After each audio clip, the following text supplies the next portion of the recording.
My family and I were stopped at a stoplight on a highway, and all of a sudden I see a truck coming straight for us, rammed right into the back of us. I felt I can handle all the calls. I know the story. I know how to talk to the insurance agents. It added up to be too much, and I just wish that I had called the advocates way sooner. They ended up getting a settlement for me that was twice the amount that I thought that I could get on my own. I'm Matt with the Advocates Injury Lawyers. You shouldn't have to fight the insurance companies. Let the advocates carry that burden for you.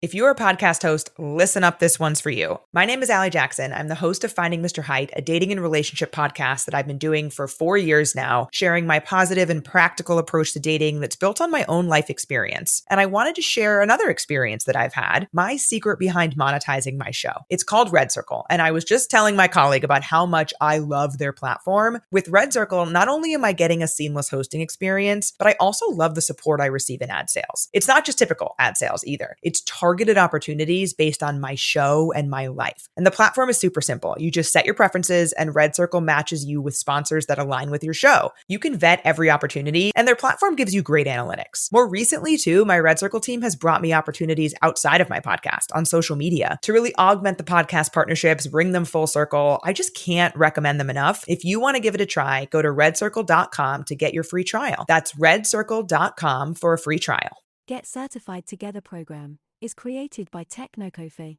your free online knowledge-sharing website, based out in London.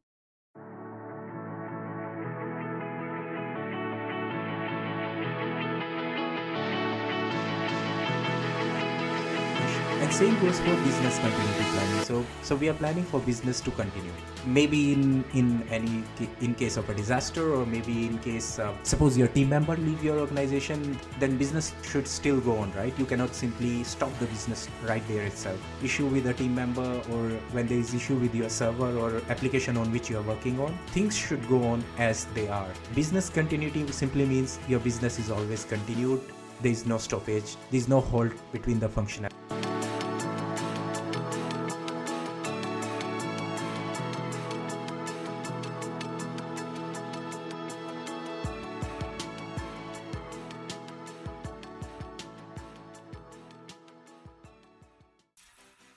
Hello, good morning, good evening everyone. Welcome again in another episode of the Get Certified Together series. This is episode number 23 for the program and episode number 8 for specifically the CCSP series. Now before we dive into today's topic, the reason why there was no episode last week was my website was actually due on renewal and I had to pay another I guess around £100 to make it run for another one more year. So I was confused whether should I really be investing money again in building up and keep running that website. If you haven't checked that out so far, then you can go check that out, technocoffee.com. For first year, of course, I got some discount from both my domain provider as well as WordPress. So my website is actually running on WordPress. I got discount from both of the parties and it was okay for first year, but you can assume if there is no revenue, if there is no input or intake from anywhere, then of course I am simply putting my money in something. But this project for website which I started was my kind of a dream project. This is something which I started and which I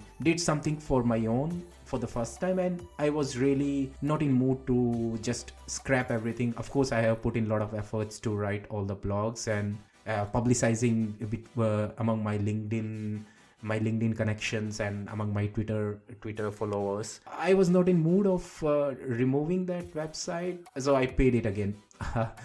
There was no choice. I paid it for one more year. That's why I keep on suggesting to you guys, if you really want to check some amazing stuff on maybe cloud, Kubernetes, cloud security, then please go and check that website out. I am putting in a lot of efforts to manage the whole layout, manage the whole visualization, write all the content by myself. I suggest you guys can check out. I of course changed the layout and now it's more towards having a podcast oriented website. So I am planning to upload all the transcript. I'm in middle of converting all my episodes into the text format and then I'll upload as part of like transcripts on that website. And so I'm doing a lot of modifications as we speak in my day-to-day work whenever I get time. of course, I request you guys again to check that out, and if you have any suggestion or comment, you can let me know. I can improve it better for the community, for everyone who want to gain some knowledge in cloud or cloud security or infrastructure. From infrastructure, I have another news to share with you guys. I came up to this new buzzword in the town, platform engineering. It really excited me because this is something quite new. A lot of people are now talking about it. So I missed the cloud wave. Cloud was already in it, kind of like a production level stable solution when I started working in cloud. So I missed that cloud wave. Then I missed the Kubernetes wave as well. When Kubernetes was new, I was not aware of it, and only when people start using it on production level, then I started working it on myself. And then I missed the whole DevOps wave as well, because DevOps is something which is already in place for 10 years. They just changed the naming convention. New tools were introduced, new software came in as open source community grew. And again, I missed that wave as well. Platform engineering is something completely new, and I really don't want me to miss out again. And if you are keen on knowing more about platform engineering and how it is different from simple DevOps, and what are new things coming in the market, how it can help you to learn and grow more into this IT information technology field, it's a good opportunity for all of us who have missed the initial waves of so many things which are happening around. So it's good for all of us, and I strongly suggest, like I said, it's relatively new. It started 2 years back, and now there will be a platform conference happening in, I think it's happening in May, so you guys can check it out. It is completely free. I am also joining it for the first time. I'm also submitting one talk. If they approve my ideas, or if they approve the kind of information or kind of knowledge I want to share, I'll be one of the speakers. So I am putting all those things up to share to the community of PlatformCon, and if they approve, then I'll be one of the speaker there as well.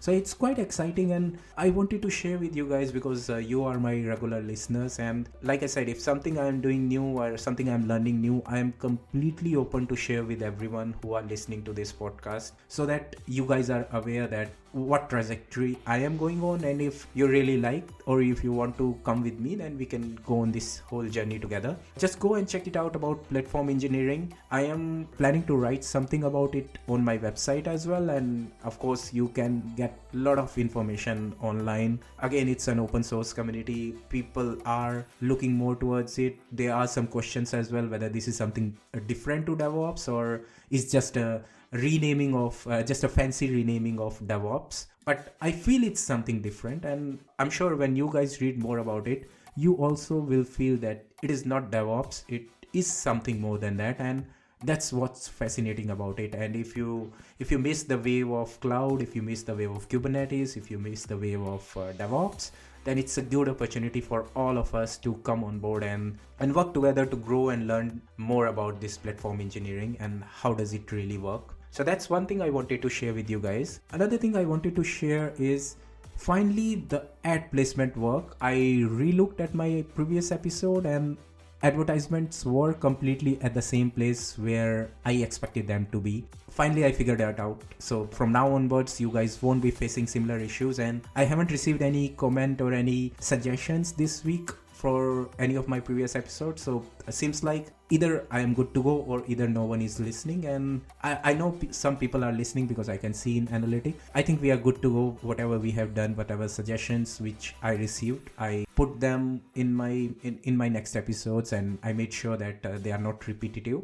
That's not a good sign if you are doing same mistake again and again. Another thing I wanted to share with you, I promise this is the last thing before we move into today's topic. I still cannot share with you the organization's name, but I am actually switching from my existing role to a different role. So currently I am a cloud consultant, and most of the time I am just managing the stuff and guiding people out how to do particular deployment, or what kind of issues they might face in future, the kind of issues they are having currently, and they need my help to speak in front of customer and explain out, make sure everything is working out absolutely fine in the end. So from this kind of role, of course it sounds interesting, and it was interesting as well, but from this kind of role I was missing actually the real hands-on stuff where I have to log into terminal and do everything myself. So I am going from a big organization which I am currently in to a relatively smaller organization because I like to work in smaller organization where you have a better say in what kind of work you want to do, or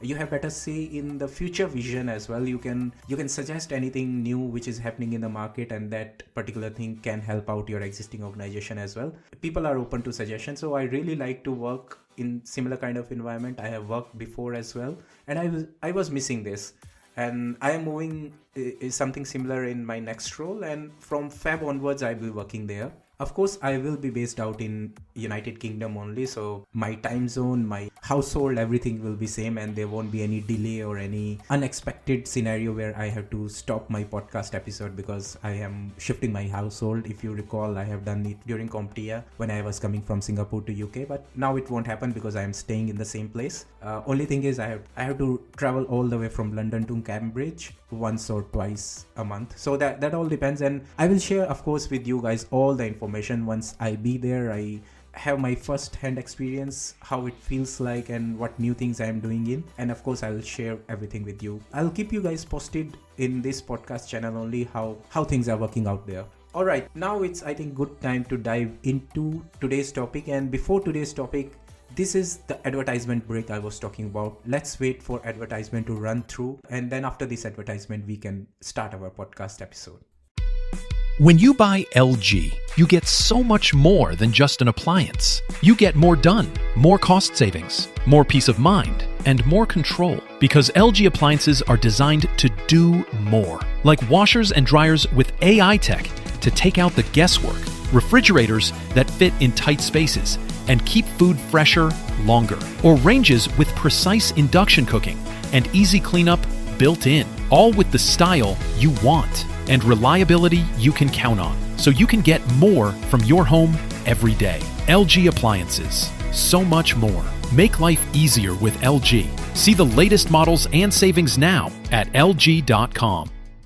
Alright, welcome back. So before we start today's topic, let me just run through the syllabus. So by now you must have downloaded CCSP DCO file from the Cybex document which I told you guys about. If not, then get the syllabus from ISC Square website, get that PDF. It is very important because we can actually see what topics we have covered already and what things are still pending for us. So for domain 1, we have already understood about cloud computing concept. We know by now about cloud reference architecture as well, different kind of service models, different type of cloud deployment type, cloud deployment models, different building blocks of cloud technology. We have understood about security concept relevant to the cloud computing. So we have covered cryptography and key management system, access control, data and media sanitization, network security, virtualization security. Last week we covered about common threats. So if you recall, common threats are data breach or data access, someone trying to hack into your data, someone trying to breach into your data, or someone causing your data to lose altogether. Then of course malicious insiders, distributed denial of services. So there are a lot of common threats which are quite relevant to the cloud computing, and if you want to be a cloud security professional, you need to understand about those threats as well. So we have covered everything, and if I try to visualize to you guys, me as a cloud security architect or you as a cloud security architect by now have understood about cloud computing concept. You know how many different ways a cloud can be deployed, or how many different ways any cloud user can avail cloud services. Now you also know about different type of security concepts related to cloud computing, what you need to know, what you need to make sure that you are covering when you are trying to understand or trying to anticipate any risk or any threat associated with your cloud computing solution or with the organization's cloud solution. So you are by now aware of security concepts related to cloud computing as well. Also, we covered last week about secure data lifecycle. So we by now know that data is one thing which we have to make sure that it's always secure, and to make sure that this particular part is always covered, you need to know about data lifecycle. You need to know which data is to be created, how it is stored, how if it's not required, how we can archive it, how we should transfer it from one location to another, because everything is connected these days. Application run on different, maybe on your mobile device, application is running which is storing your data onto the cloud. Any file you're uploading on your OneDrive from your laptop is actually actually going to OneDrive cloud location outside, maybe in Azure or Microsoft data center. So everything is running on cloud, and you need to send data from one point to another point A to point B, and we need to make sure that that particular channel is secure. Maybe we have to use encryption technologies for that. Data lifecycle is quite important. And of course, last but important thing about data lifecycle is deletion of data. You need to make sure you erase it or you remove it completely so that it's always irretrievable. No one can come in and get hold of your data once, even though you thought that you have deleted everything. Even though you deleted your data, maybe it's still there in form of blocks and bits, so someone can hack into your disk storage and get hold of your data. So make sure you are removing it completely, or you are at least making it harder for anyone to retrieve. So that's why we heard about, or we talked about, the concept of overwriting. You dump in information on top of information on top of information, so you actually make it harder for anyone to come in and take hold of your information. So we are aware of everything by now, all these concepts, all these key critical things relevant to the cloud computing and cloud computing security. Let us understand about disaster recovery and business continuity planning today. By name, you can understand disaster recovery sounds like there is a disaster and you are trying to recover something. Simple definition, right? From the name itself. I'm not going in detail, or I'm not going in technical terms, but that's simple plain English. And same goes for business continuity planning. So we are planning for business to continue. Maybe in case of a disaster, or maybe in case suppose your team member leave your organization, then business should still go on, right? You cannot simply stop the business right there itself. Issue with a team member, or when there is issue with your server or application on which you are working on, things should go on as they are. Business continuity simply means your business is always continued. There is no stoppage. There is no halt between the functionality or day-to-day work. So let us start with BCP, or business continuity planning, first. Now, BCP is a risk management strategy. It is built to ensure organizations function responsible for driving its business continue to work in unexpected events. Like I said, your team member left the organization, or maybe your application is down. The location where your server are, there is a physical or natural calamity there, and your whole data center is down. You need to make sure that business still keep on continuing. So it is a risk management strategy. You are not directly ensuring that your information is secure. You're not directly ensuring that attackers cannot attack you. BCP is not a cyber security, or it's not an information security strategy. It is a risk management to make sure your business keep on continuing. So in security terminology, if we can understand, if we want to correlate BCP with security, is if you have an attack on one of your location, or if you have a cyber attack on one of your application, you still should have application running on some other server, or you should still have maybe a backup of that application on older version already stored in some part of your server. And whenever you anticipate, or whenever you observe that your application is being hacked on, or some intruder is already inside your application, you can stop that application right away, and you can start shifting your traffic, or you can start shifting your existing customer to some other application which you have deployed for this just in case scenario. How we deploy that application, why we kept that application at the first place, the standby application, because we had planned a BCP, because we have planned in advance that maybe something can happen, some kind of attack can happen on one of my location or one of my applications. So I have to ensure that there is a standby site, or I have to ensure that there is a older version of same application which might not have same kind of vulnerability like the one which is being hacked. We can shift users real time from the active to that standby site, or to that standby application deployment. This whole strategy is part of BCP, and that's the role of BCP in cybersecurity, information security, or cloud security.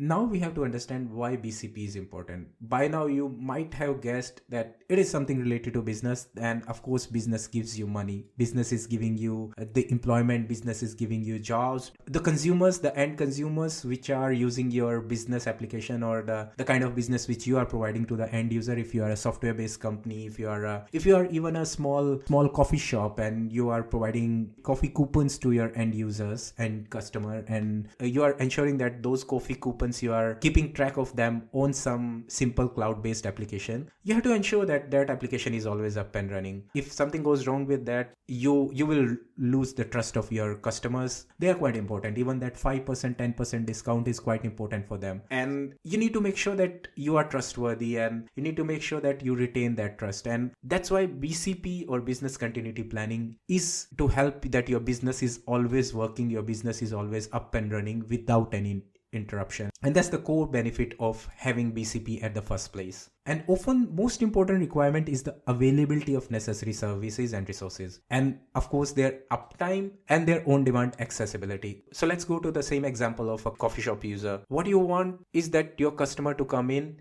and they can have their coffee coupons the moment they click on the app which you asked them to download at the first place. They are able to get the coupons, they are able to get their membership access right away, then and there itself. If there is any delay or if there is any issue in accessibility of that application, he gonna complain to you, and you as a cloud user will complain to whoever built your app at the first place. And if you really are a bigger organization who are building that application in-house and then putting into the cloud, then that organization will put all the pressure on the developers who develop that application. So again, on-demand accessibility is one of the key thing which BCP is ensuring, because just understand, if there is a failure to do so, there will be major repercussions. Maybe you will lose your earning, maybe you lose opportunities, or like I said, it will diminish your confidence, the confidence in you from your customer. So your customer will lose the confidence which they have in you, they will lose the trust, and it's going to impact everyone: cloud user, cloud provider, application developers who build those applications, anyone who is part of the whole hierarchy, directly or indirectly, if they are responsible for building the application, deploying the application, maintaining the cloud infra on top of which that application is deployed. Anyone who is part of that whole cycle will have negative impact on their business. Therefore, it is very important that every company have up-to-date BCP plan. And why I said up-to-date? Because cloud computing is a new concept. Maybe some organization can have a BCP planning already in place. They have ensure that how to make their business run in kind of any interruption, or in case of any issues related to any unexpected event. But that they have planned based on older technologies or based on traditional deployment. Now moving to the cloud, things are changing, deployment types are changing. We have different kind of deployment model. We have some application now running on private, some application running on public. So things are changing now, and we have to make sure that those application or those cloud infrastructure which we are building, those are also considered as part of new business continuity planning. So we have to always keep on updating. Now, for example, even we can talk in terms of cloud as well. Earlier, there used to be simple virtual machine running on top of cloud. Now we are deploying container-based application. We are deploying Kubernetes orchestrated application or containers. Things are changing, and we have to make sure that our BCP always considers those new things which are happening in your business, which are happening in your that kind of technology which you are using. So business continuity planning need to be updated. It need to be always up to date with the market, always up to date with the kind of business which you are running. Even business models change. The kind of application which you used to sell or the kind of business which you used to do 10 years back or 5 years back might have changed by now. For example, take reference of COVID. Earlier, everyone used to go to office, and the whole model of working was different. Everyone used to access directly from the corporate environment, the corporate network, and used to work from inside the premises. Now with work from home, you are giving this opportunity of your employees to work from any remote location, and still they have to connect back to corporate network. Whole paradigm is changing now, and you have to make sure that your business continuity plan always take in consideration any new things, any changes which are happening in the way people are working, way your organization is delivering the products, and way your organization or way your developers are deploying the application on top of the cloud, and how you are managing your cloud itself as well. So a lot of things are changing, a lot of things changed in past 3-4 years, and your BCP should be updated with that. So we have by now understand what is BCP and why it is important. Let us understand how we can make sure that we can implement that BCP properly without any gaps. Of course, there can be any gap. Once BCP is implemented, it is, like I said, should be always up to date, and update can only happen if you keep on reviewing the plans as we go. As people keep on working, they can change or modify based on the recent developments. But some of the things which you can understand in advance before implementing is, one thing, cloud, we already discussed that is a shared responsibility, and cloud security comes with a shared responsibility between the people who are deploying application on top of infrastructure, people who are managing that infrastructure, and people who are using that infrastructure. So whenever something happens with your application, there are a lot of stakeholders, there are a lot of different team, different parties who are directly or indirectly impacted by that. And to make sure that your business is always up and running, all those parties, all those stakeholders need to come together, need to have information about how to make sure that your business is always continued. So first assessment or first building block of making sure you are creating a proper BCP or business continuity plan is make sure you take in consideration all the stakeholders, you get their inputs and you get information from them, what and how they feel, what kind of priorities they have, and what kind of fear or what kind of threat they feel can come into your business if something goes wrong. And second, to make sure you implement a proper solution for BCP, you have to take in consideration how you are ensuring lifecycle management of your application and your data. We have already covered lifecycle of data in previous episode. Remember, creation of data, archiving, storing, and transfer, if in case not required, then proper erasure. Those are lifecycle of data. Same way we have lifecycle of application as well. Of course, application need to be created first, only then it can be used by end user. If you are using a OneDrive or if you are using Gmail in your mobile phone, someone have created it at the first place. Then only you are able to use it, right? Someone have to create that application. Someone have to make sure that application is always up to date, application have all the fix always, and is always highly available. What I mean by highly available is application should never go down. Application should always be able to do what it is intended to do. If you are using Gmail or if you are using OneDrive, while you are uploading something or while you are sending some important mail, that application hangs or it crash or due to some unexpected reason it stopped working, then it's a loss of your business, right? Maybe I'll think to move over to some other email service. It is loss to business for people who are managing Gmail or people who are managing OneDrive. That's the part of life cycle of applications. So same like life cycle of data, we have life cycle of application as well. And to make sure business always continues and make sure that application is always up and running, we have to understand that life cycle management of application is equally important as lifecycle management of data. So again, this will come in form of maybe taking regular backups, maybe having a proper migration strategy in case your one application, in case your one particular application goes down on one particular site, then you should be able to either switch it over to another site or redeploy to another site, or maybe simply migrate the traffic from the existing down site to the standby active site. You can have a lot of different ways to create strategy for that. That is not actually the part of CCSP, but you should understand in the terms of business continuity how you can ensure your application or your data is always up and running, always accessible. And last but not least, when I say business is getting impacted or business loss is happening to any organization, it have implications in terms of revenue loss. And of course, if I am a cloud user, I am facing revenue loss because application which I asked my cloud provider to host, that application is not accessible by any reason, then someone have to pay for it, right? Someone have to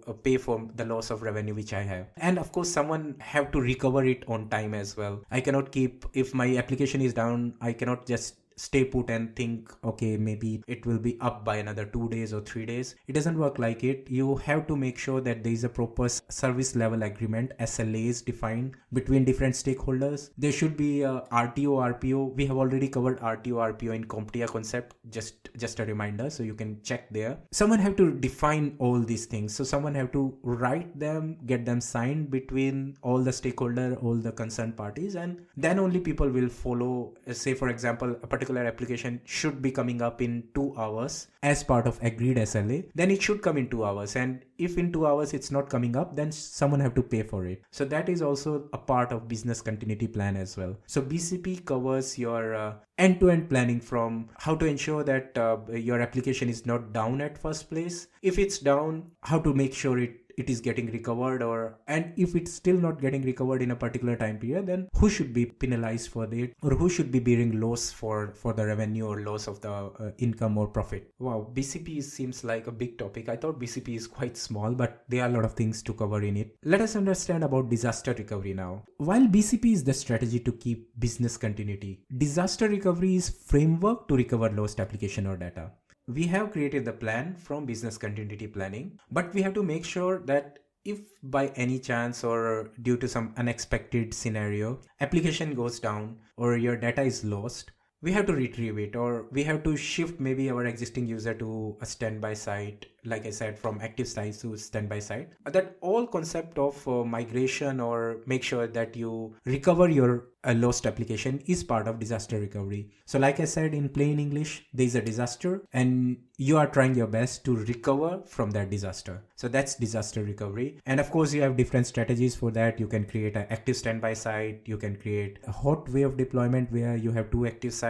You can create a warm way of deployment where you have active and standby. So there are a lot of multiple things by which we can actually plan our disaster recovery. We can maybe put load balancer in front of our application. We can, for data, maybe we can start putting our data replicas into another site, maybe completely another physical location or completely another region of the cloud. So there are a lot of ways in which we can ensure that our data, which is impacted, our application which is impacted due to a disaster, is able to recover after some time. Of course, there will be some time. Maybe it will take 1 hour, maybe it will take 30 minutes, depend on the kind of impact you had for that disaster at the first place and what kind of strategy you had put in place in advance to make sure that disaster recovery time period is less. But there will be a time gap, there will be some loss of business, but at least we'll be able to recover from the disaster which happened at the first place.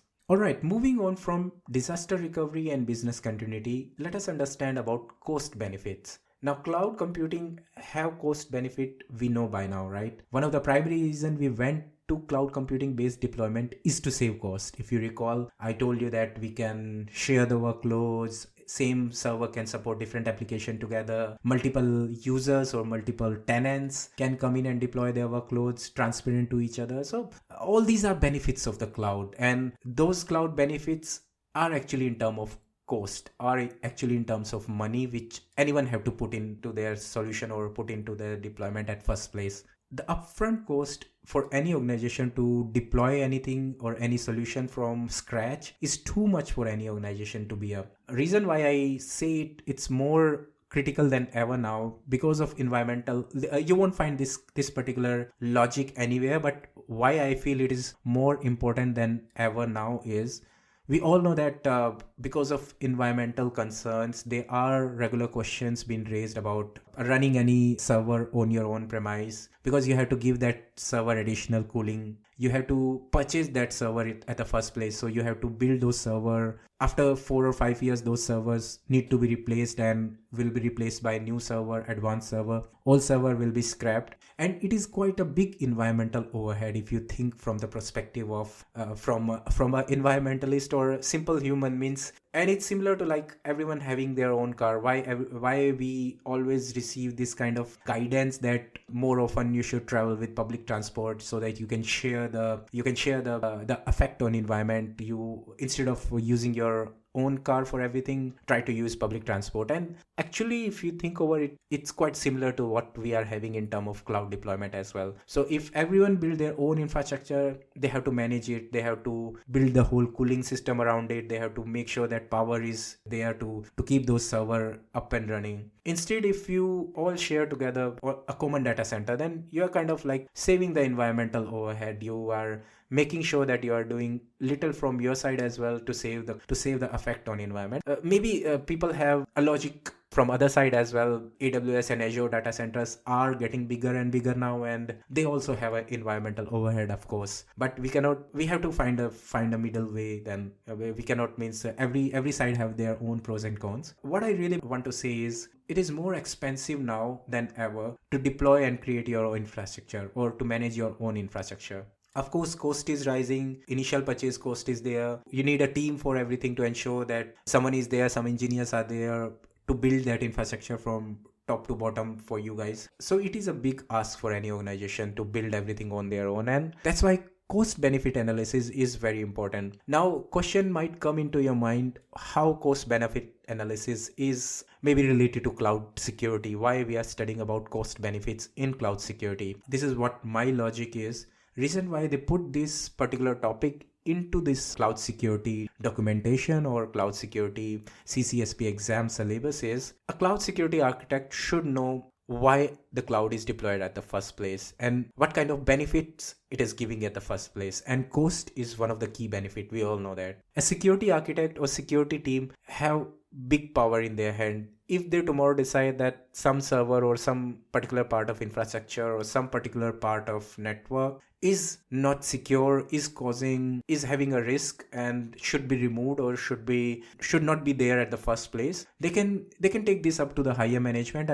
And of course, with bigger and bigger security risk we are having these days, management might think over to maybe move from cloud-based deployment back to the traditional way because cloud is not secure. Maybe they can come up to that logic. I'm not saying it happens, but maybe it can come. So from cloud security architect point of view, they have to understand that why we went to the cloud at first place, what kind of additional cost benefit or what kind of additional maybe resourcing benefit it gave to any users at the first place. And you cannot scrap those things, those benefits right away. You have to think over to find better solution to secure your infrastructure, secure your cloud computing solution instead of scrapping that thing. So that's why it is important to learn and know about cost benefits. Now let us discuss about the supporting point of the cost benefits. By now you might have guessed what are these, but I'll just run through with the pointers which I have actually noted while I was studying myself. Of course, lesser time to deploy and fix things. In cloud-based deployments, you need lesser time to deploy and lesser time to fix the things at the first place. There is no need to visit the infrastructure facility. There is no need to visit the data center. You can do it with the help of cloud service provider and they can do for you. There is more concentration on building business value application instead of focusing on management of the infrastructure. So again, it comes to the same point. Instead of hiring engineers who maintain your infrastructure at first place, you can hire the people who are only working on application.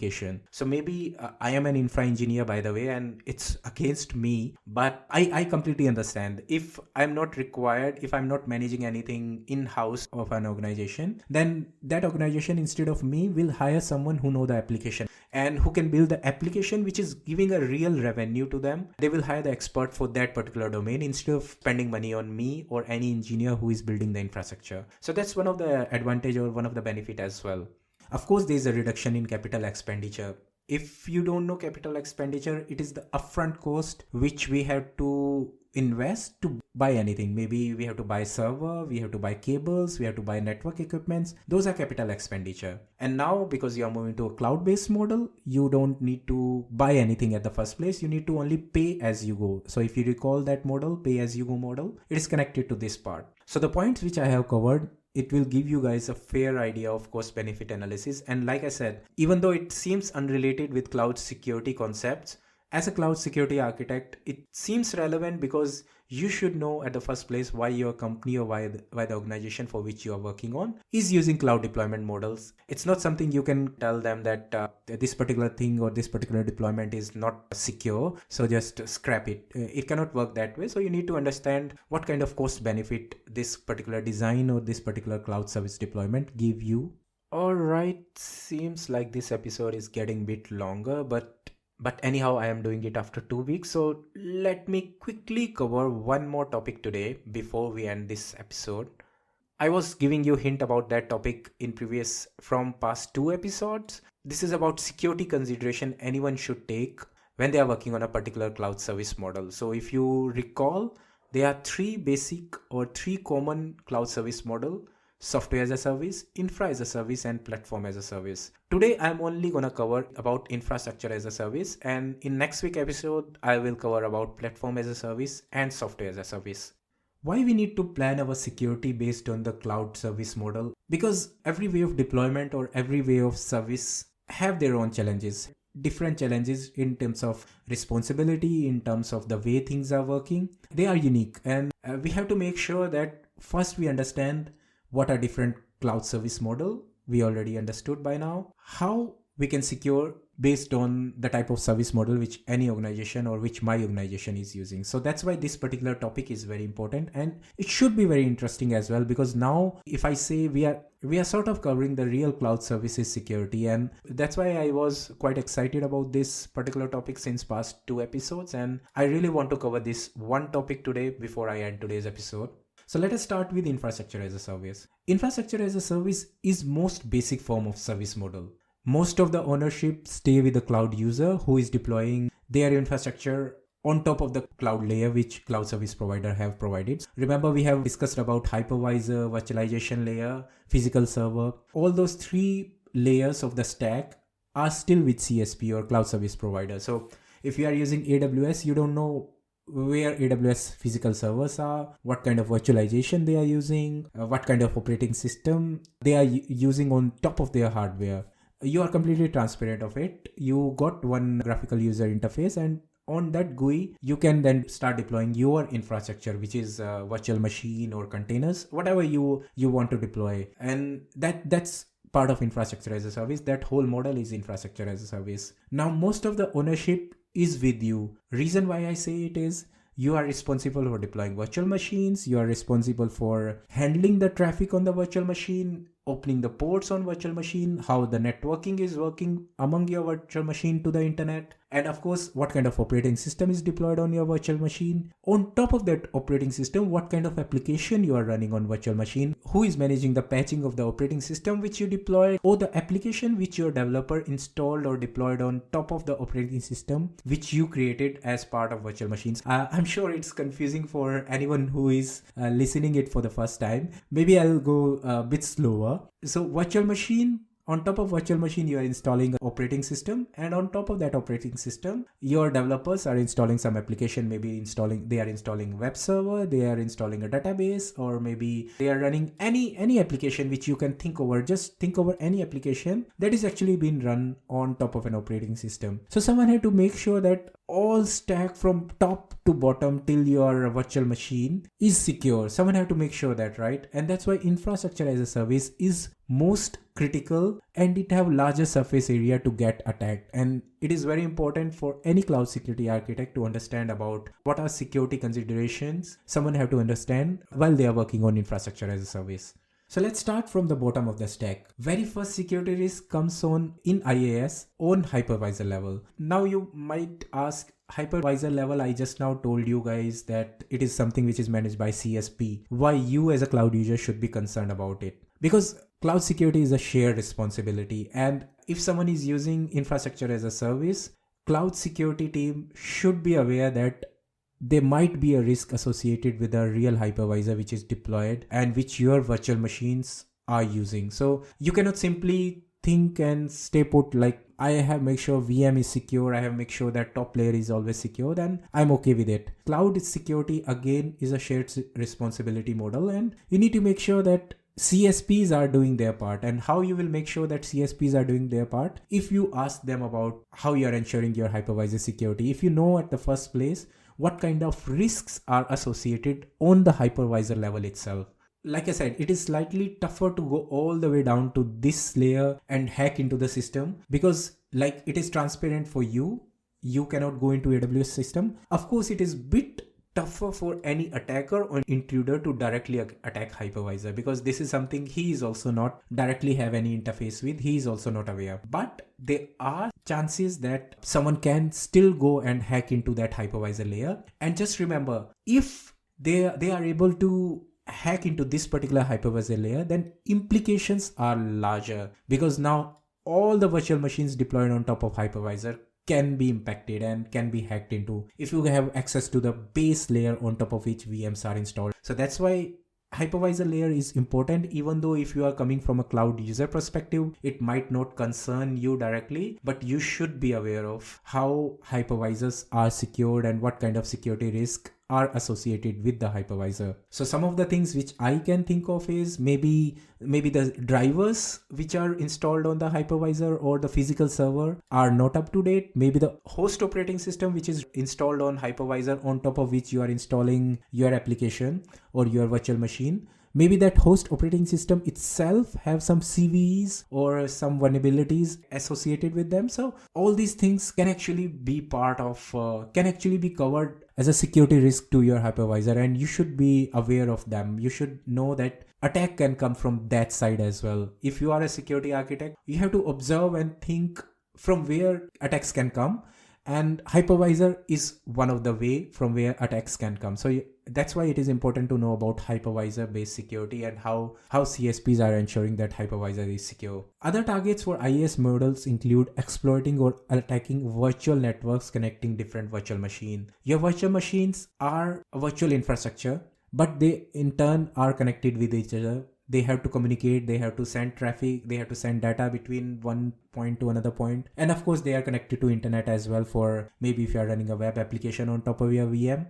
then that web application need to have an internet connectivity. And how this is built by using virtual switching, virtual networking. And just like traditional networking, traditional switching, virtual networking and virtual switching also have equal amount of threats associated. Like for example, DDoS, MAC flooding, they are still relevant even though if you are using virtual networks or virtual switches. So those kind of risks or those kind of attacks which we discussed in CompTIA syllabus, they are still relevant if you are moving towards a cloud-based networking or cloud-based deployments. And of course, last but not least, patching of the application or patching of the host operating system which you are deploying on top of your virtual machine. Who is making sure that those part is up to date? Who is making sure that the version which you are using or the release which you have installed in your application is up to date, is not having any vulnerability? That is one of the key concept. And as a cloud architect or as a cloud security engineer, we have to work with the infra deployment team or with the application team, the developers, what kind of release they are using. And if a particular release have a particular vulnerability, then we have to tell them in advance that you need to fix it, you need to patch it up with the available release or the next release. So everything is still same like it used to in a traditional way of deployment. Even though we are moving to a cloud-based deployment, we still have to make sure that those traditional concept of security concept like network security, access control, patching, they are still relevant, and they still need to be there if you want to understand about security consideration for infrastructure as a service. I think today's episode was a bit longer, but that's all for this week's episode. I hope we get something new to learn this week. Let us revise the concepts again before upcoming episode so we can have better understanding of today's topics. In my next episode, I will starting with revising what we did till now, and next topic of the course including security risk for platform as a service, software as a service, and about certifications. Boring topic, I really don't like it. I really didn't like it while I was covering for CompTIA as well. But we have to understand what are different type of certifications, what are different type of organization standards which are relevant and which any organization or which any cloud security architect have to make sure that they know about it, they are aware about it. For example, HIPAA, PCI DSS, GDPR, they are quite relevant even though we are moving from traditional to cloud-based deployment. We have to understand about them as well, and they are part of CCSP syllabus, so we cannot do anything. We have to learn it. No choice for any of us. Alright, that's all for this week's episode. I forgot to give you guys weather update. In London, it's back to -5. I'm not really sure what is happening here, but back to cold and back to winters. Anyhow, if you are living in sunshine area, then enjoy the sunshine. We are missing it a lot, and if you can, please invite me. I'll be there. I am missing the sun. Goodbye, good luck.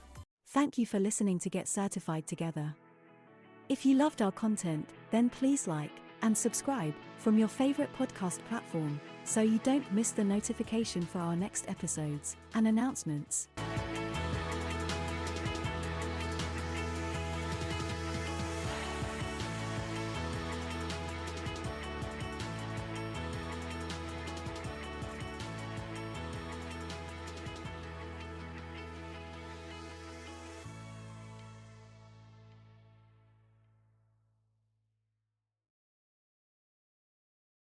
I got into the car with a drunk driver. I don't really remember much, but I do remember waking up with the car on its side and just hurting. I mean, I'd hurt my neck, I'd hurt my back. The worst part was my leg was shattered. I really didn't know what to feel. I knew that I'd gotten in the car with the drunk driver. That felt like that was my mistake, but I wasn't the one driving and I wasn't the one that caused the accident, so I really wasn't sure how to feel. I talked to my mom and she ended up recommending just calling the advocates. Even though it was complicated and I felt like maybe I'd made a mistake or I felt guilty, there was zero judgment from them. I felt like they were always on my side and they were always doing what was best for me. Really, it gave me my life back. I was able to stop replaying all the decisions I made and I was able to just move forward and really start rebuilding my life because the advocates really took care of everything.